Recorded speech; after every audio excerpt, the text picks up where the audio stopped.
안녕하십니까, 부동산 캐시입니다. 오늘은 드디어 많은 분들께서 기다려 오셨을 지역입니다. 용산에 대한 분석을 해볼 텐데요.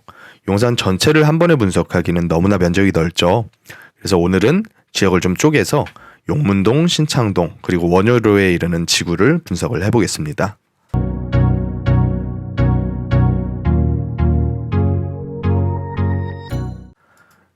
위치를 같이 한번 보시자면 효창공원암역을 기준으로 해서 남쪽에 위치한, 그래서 쭉 이어져서 한강변에 달하는 굉장히 넓은 지구라고 보시면 될 것 같아요. 전체 면적이 31만 2천 제곱미터 정도, 평수로는 10만 평이 약간 안 되는 정도의 면적이고요. 가장 넓은 용도 지역은 1종과 2종 일반 주거지역입니다. 입지 조건은 지하철은 6호선과 경인중앙선이 환승하는 역인 효창공원암역, 그리고 자차 같은 경우는 원효대교를 통해서 여의도와의 접근성이 상당히 용이하고, 그리고 원효로 및 백범로를 통해서 시청 일대의 업무지구와의 연계성도 상당히 좋은 편입니다. 편의시설은 한강공원 접근성이 우수하고, 또 용산과 신용산역 일대의 상권 및 업무지구와의 접근성이 상당히 좋은 편입니다. 개발 이슈로는 서울에서 가장 유명한 개발 이슈 중에 하나인 용산 국제업무지구가 추진이 되고 있는데요. 사실은 이제는 국제업무지구라고 부를 수가 없겠죠.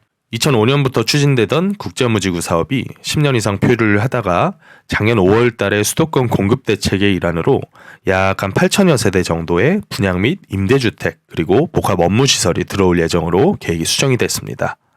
구역 전체를 한번 보시자면 용산역과 인접해 있는 지구들은 이렇게 빨간색으로 표시된 지구 단위 계획이 이미 설정이 되어 있습니다. 그런데 우리가 오늘 분석하고자 하는 이쪽 용문 신창 일대는 아직까지 어떤 계획도 잡혀있지 않은 지구입니다. 과거에는 정비사업으로 많이 추진이 됐었죠. 하지만 경기 침체기를 겹치면서 많이들 해제가 됐고요. 그래서 지금 이쪽 일대에 대해서는 자유도가 굉장히 높으면서도 또 개발이 언제 진행될지는 정확하게 알 수가 없는 그런 지역이라고 우리가 판단을 해볼 수가 있을 것 같습니다.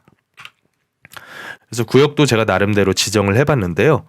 이 구역 지정 같은 경우에는 간단합니다. 토지의 연속성을 기준으로 해서 지정을 해야 되기 때문에 가장 우선적으로는 도로를 기준으로 해서 구역을 한번 쪼개봤고요. 또 일부 그 특성에 따라서도 구역을 한번 쪼개봤습니다. 그래서 전체 구역에 대한 노후도를 색깔로 표시를 해놓은 것을 우리가 볼 수가 있는데, 가장 노후도가 떨어지는 지구를 보면 육안으로도 이 A1 구역과 A4 구역이라는 것을 알 수가 있겠죠. 그래서 이쪽 일대는 이미 기개발된 다세대 연립들이 상당히 많은 편이라고 보시면 될 것 같고요. 그래서 종전자산 분석에 대해서 한번 수행을 해보자면요. 경관연수가 상당히 그 편차가 큰 편입니다. 올해 바로 신축된 건축물들도 있고요. 심한 경우는 100년에 다다르는 경관연수를 자랑하는 건축물들도 있습니다. 그래서 우리가 여태까지 분석했었던 이런 지역들에 비해서는 평균 경관연수가 상당히 높은, 그래서 노후도가 상당히 많이 충족된 지역이라고 보시면 될 것 같고, 또 그렇다 보니까 용적률 수준도 상당히 낮은 편이죠.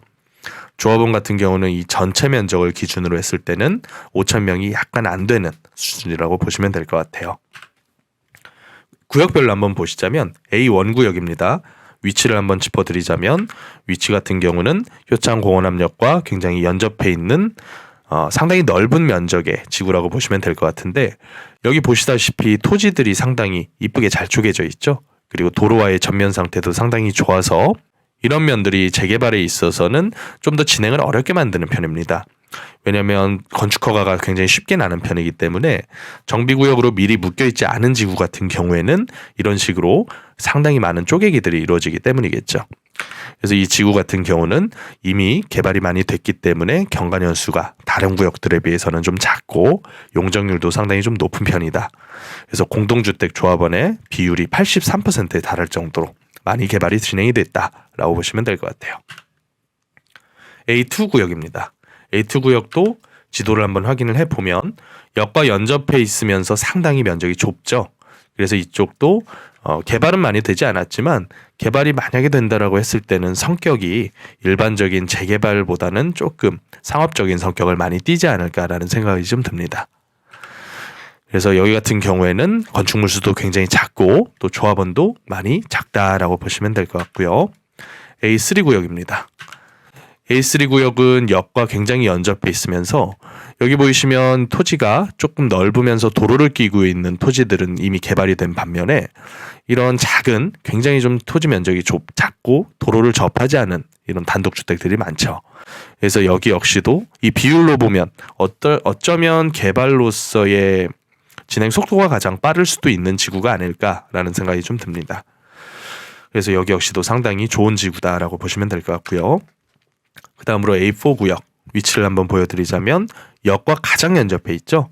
그렇다 보니까 이 토지에 대한 활용도가 높아서 업무 그리고 상업적인 성격으로 개발 행위가 꽤나 됐다라고 해서 보시면 될 것 같아요. 자, 다음으로 B1 구역입니다. B1 구역도 위치를 먼저 보여드리면 역과 연접해 있으면서 노후도가 상당히 많이 충족되어 있는 지구라는 걸 우리가 확인할 수가 있겠죠. 그래서 이쪽 일대를 보면 안쪽에 있는 토지들은 이미 개발이 많이 진행이 되어 있고 또 현재에도 다세대로 쪼개기가 상당히 활발하게 이루어나고 있는 지구입니다. 이유는 역과 연접해 있기 때문에 분양성이 상당히 많이 잘 나오는 편이겠죠. 그래서 지금 이 안에서 재개발을 추진하고 있는 추진위가 있는데 이런 문구를 써 붙이면서 이 신축 중인 빌라는 조합원 자격이 없을 수 있음을 유의하셔라. 지금 보시면 공공재개발로 추진을 하고 있는 것을 우리가 볼 수가 있습니다. 그래서 이런 개발에 있어서의 추진이 좀 활발한 지구 중에 하나라고 보시면 될 것 같아요. 전체 경과년수는 한 38년 정도, 그리고 용적률은 150% 미만이기 때문에 전체 평균보다도 살짝 낮은 수치라고 보시면 될 것 같고요. 다만 공동주택으로 기개발된 토지가 상당히 많은 편이다라는 점을 유의할 필요가 있습니다. 자, 다음으로 C1 구역을 입지를 먼저 보여드리자면 이 C1 구역의 특징은 이 안에 재래시장이 포함이 되어 있습니다. 보시면 여기 용문시장이라고 보이실 텐데 이 용문시장의 상권이 이런 도로를 타고서 상당히 넓게까지 영향을 미치고 있기 때문에 이 용문시장이 상권이 살아있는 한은 이쪽 일대는 동의를 쉽게 충족하기는 어려워 보이고 또 개발의 난이도도 상당히 까다로울 것으로 예상이 됩니다. 그래서 C1 구역은 간단하게만 넘어가시면 될 것 같고 지금 C2 구역은 입지가 상당히 역하고는 거리가 좀 있습니다. 500m를 살짝 넘을 정도의 그런 거리인데 여기가 과거에는 재개발로 진행이 되다가 해지가 한번 됐습니다. 그래서 최근에는 재추진을 하는 것으로 알고 있는데 이따가 제가 자료를 한번 같이 보여드리겠고요. 그리고 연접해 있는 D1, D2 구역도 개발에 대한 이슈가 계속해서 들려오고 있는 지구입니다. 건축물 수가 약 340여 개, 그리고 경과년수가 상당히 오래됐죠. 평균이 44년 정도. 그리고 기개발된 토지가 많이 적다 보니까 용적률은 120% 정도로 낮은 수준이고 조합원 같은 경우에는 비율이 굉장히 좋습니다. 공동주택 33%, 또 단독주택이 약 30% 정도. 그리고 기타 뭐 상업 업무라던가 아니면 오피스텔, 뭐 토지 이런 것들을 보유하고 계신 분들이 한 34% 정도. 그래서 C2 구역이 진행에 있어서는 가장 빠를 수밖에 없는 그런 구역이라고 보시면 될 것 같아요. D1 구역도 위치를 한번 보여드리면 바로 연접해 있으면서 도로를 끼고 있는 그런 지구입니다. 이 안에는 일부 개발이 된 필지는 섞여는 있지만 그렇다고 해서 뭐 많은 개발이 이루어지지는 않았고요. 건축물 수가 적고 토지 면적도 작기 때문에 단독적인 개발보다는 옆에 연접해 있는 지구들과 함께 묶어서 가는 편이 사업성이 더 좋을 수가 있을 것 같습니다. 다음으로 D2 구역인데요. D1 구역과 흡사합니다. 그래서 이쪽 일대를 묶어서 개발하는 개발이 현재 추진이 되고 있다라고 보시면 될 것 같고요. 비율도 상당히 괜찮은 편이죠. 공동주택이 약 한 50% 정도, 그리고 단독주택이 한 35% 정도. 그래서 상당히 매력적인 구역 중에 하나로 저는 파악을 하고 있습니다. 자, 다음으로 D3 구역입니다. 입지로 봤을 때는 D2 구역의 바로 남쪽에 붙어 있는 지구인데 여기 역시도 이런 오피스텔 같은 형태로 일부 개발된 필지들이 섞여 있는 점을 우리가 볼 수가 있을 것 같고요. 그래서 여기 같은 경우에도 개발로서의 가능성은 충분하다. 그리고 면적도 10,000제곱미터를 초과하기 때문에 정비법상의 재개발로도 진행이 가능한 면적으로 보여집니다. 자, 다음으로 D4 구역 보시자면 위치로는 D3 구역과 바로 연접해 있어서 이렇게 묶여가지고 통합개발로도 추진을 할 가능성은 있어 보인다. 다만 이런 아파트 같은 형태들이 섞여 있기 때문에 어떤 식의 개발이 들어갈지는 아직은 미지수라고 보시면 될 것 같아요. 자, 다음으로 D3 구역입니다. 위치를 먼저 보여드리자면 D2 구역의 바로 밑에 붙어있는 지구라고 보시면 될 것 같고요. D4 구역과 연계성이 상당히 좋기 때문에 이 두 개의 구역은 함께 통합 개발로 진행될 가능성이 상당히 크다라고 보여집니다. 노후도 역시 상당히 좋은 편인데요. 평균 경과 연수가 D3는 33년, 그리고 D4 구역은 무려 56년에 달할 정도로 이 노후도가 많이 진행이 되어 있으면서 이 두 개 구역을 합할 경우에는 약 4만 제곱미터에 달할 정도의 굉장히 큰 대지 면적을 가지고 있습니다.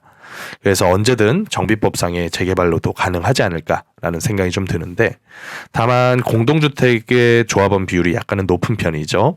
아파트가 일부 섞여 있기 때문에 이런 점은 조금 유의를 해야 되지 않을까.